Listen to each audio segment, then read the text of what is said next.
Hello दोस्तों, आप सभी का हमारे चैनल स्टडी रूप एजुकेशन में एक बार फिर से स्वागत है। आज के इस वीडियो में हम एडीओ परीक्षा के लिए महत्वपूर्ण भारतीय कृषि और ग्रामीण अर्थव्यवस्था से संबंधित कुछ महत्वपूर्ण प्रश्नों पर चर्चा करेंगे। तो चलिए स्टार्ट करते हैं। पहला प्रश्न है, सेरीकल्चर का संबंध है। तो इसका सही आंसर होगा रेशम उत्पादन से। सेरीकल्चर के माध्यम से रेशम कीटों का उत्पादन किया जाता है। अगला प्रश्न है, अरेबिका प्रजाति है। तो इसका सही आंसर होगा ऑप्शन बी, कॉफ़ी की। अगला प्रश्न है, विश्व का सबसे बड़ा सहकारी कार्यक्रम है। तो इसका सही आंसर होगा option C, operation flood. Operation flood का संबंध दुग्ध उत्पादन से है, जो कि विश्व का सबसे बड़ा सहकारी कार्यक्रम है।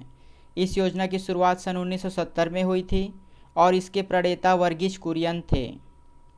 अगले प्रश्न की ओर बढ़ते हैं। अगला प्रश्न दिया गया है, हरित क्रांति की शुरुआत हुई थी।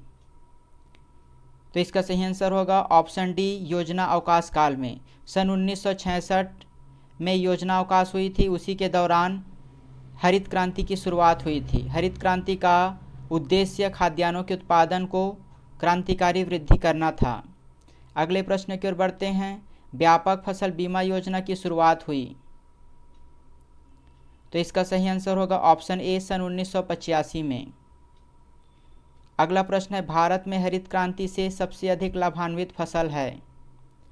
तो इसका सही आंसर होगा ऑप्शन ए, गेहूं और चावल। खाद्यान्न फसलों के उत्पादन में अत्यधिक वृद्धि हुई थी और यह सर्वाधिक लाभान्वित फसल थी। हरित क्रांति के प्रणेता थे एम.एस. स्वामीनाथन, जो कि पहले किसान आयोग के अध्यक्ष भी थे। अगले प्रश्न की ओर बढ़ते हैं। अगला प्रश्न दिया गया है, हरित क्रांति की विशेषता थी। तो इसका सही आंसर होगा ऑप्शन डी, उपरोक्त सभी। हरित क्रांति के द्वारा उच्च उत्पादन वाले बीजों का प्रयोग किया गया, सिंचाई सुविधा का विस्तार किया गया तथा कीटनाशक दवाई और खरपतवार नाशकों का प्रयोग किया गया। इन सभी के माध्यम से खाद्यान्न उत्पादन में क्रांतिकारी वृद्धि हुई। अगले प्रश्न की ओर बढ़ते हैं। अगला प्रश्न दिया गया है, किसान आयोग के प्रथम अध्यक्ष थे। तो इसका सही आंसर होगा ऑप्शन सी, एम.एस. स्वामीनाथन।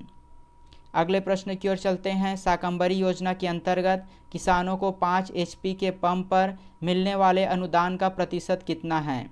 तो इसका सही आंसर होगा ऑप्शन डी, 75%। किसानों को 75% अनुदान दिया जाता है 5 HP पंप के लिए। शाकंभरी योजना का संबंध किसानों को सिंचाई पंप प्रदान करने की एक योजना थी, जिसके माध्यम से अनुदान प्रदान की जाती है। अगला प्रश्न है, किसान समृद्धि योजना के अंतर्गत अनुसूचित जनजाति वर्ग के कृषकों को मिलने वाले अनुदान की राशि है। तो इसका सही आंसर होगा ऑप्शन सी, 43,000। किसान समृद्धि योजना के अंतर्गत अनुसूचित जनजाति वर्ग के कृषकों को 43,000 अनुदान राशि प्रदान की जाती है। अगले प्रश्न की ओर बढ़ते हैं। राज्य ग्रामीण आजीविका मिशन के अंतर्गत राज्य और केंद्र का अनुपात है। तो इसका सही आंसर होगा ऑप्शन बी, 60:40। इसमें 60 जो है राज्य का है, जबकि 40 केंद्र का है। अगले प्रश्न की ओर बढ़ते हैं। छत्तीसगढ़ में राज्य ग्रामीण आजीविका मिशन का अन्य नाम है। तो इसका सही आंसर होगा ऑप्शन ए, बिहान।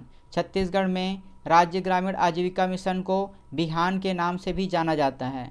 अगले प्रश्न की ओर चलते हैं। क्रेडिट लिंकेज के अंतर्गत महिला स्व सहायता समूहों को कितने प्रतिशत ब्याज पर ऋण प्राप्त कराया जाता है। तो इसका सही आंसर होगा ऑप्शन ए, 3%। क्रेडिट लिंकेज के अंतर्गत महिला स्व सहायता समूहों को 3% ब्याज की दर से ऋण उपलब्ध कराया जाता है। अगले प्रश्न की ओर चलते हैं। छत्तीसगढ़ में ग्रामीण आजीविका मिशन के अंतर्गत चक्रीय निधि की स्वीकृत राशि कितनी है। तो इसका सही आंसर होगा ऑप्शन डी, 15,000 रुपये। 15,000 रुपये चक्रीय निधि के माध्यम से ग्रामीणों को प्रदान की जाती है।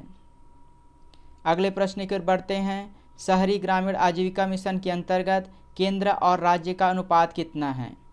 तो इसका सही आंसर होगा ऑप्शन बी, 75:25। यहाँ पर 75 केंद्र का है, जबकि 25 राज्य का अनुदान है। अगले प्रश्न की ओर बढ़ते हैं। अगला प्रश्न दिया गया है, प्रधानमंत्री रोजगार सृजन कार्यक्रम के अंतर्गत ग्राम उद्योग इकाई स्थापित करने के लिए स्वीकृत राशि है। तो इसका सही आंसर होगा ऑप्शन ए, 25 लाख रुपये।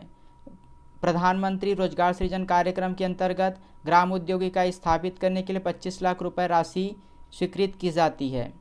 अगले प्रश्न की ओर बढ़ते हैं। महात्मा गांधी बुनकर बीमा योजना के अंतर्गत दुर्घटना मृत्यु पर मिलने वाली बीमा की राशि है?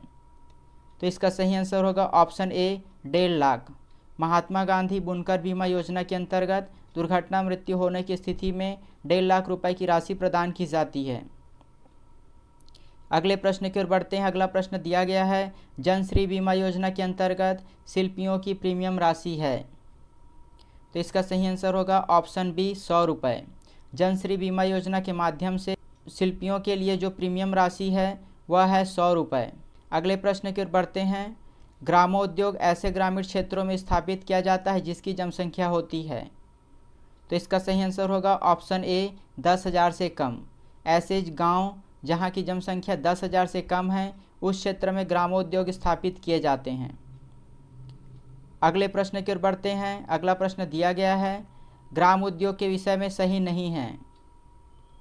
तो इसका सही आंसर होगा ऑप्शन सी वेतनभोगी श्रमिक होते हैं। तो आज के लिए बस इतना ही। ऐसे ही और वीडियो पाने के लिए हमारे चैनल को सब्सक्राइब कीजिए। धन्यवाद।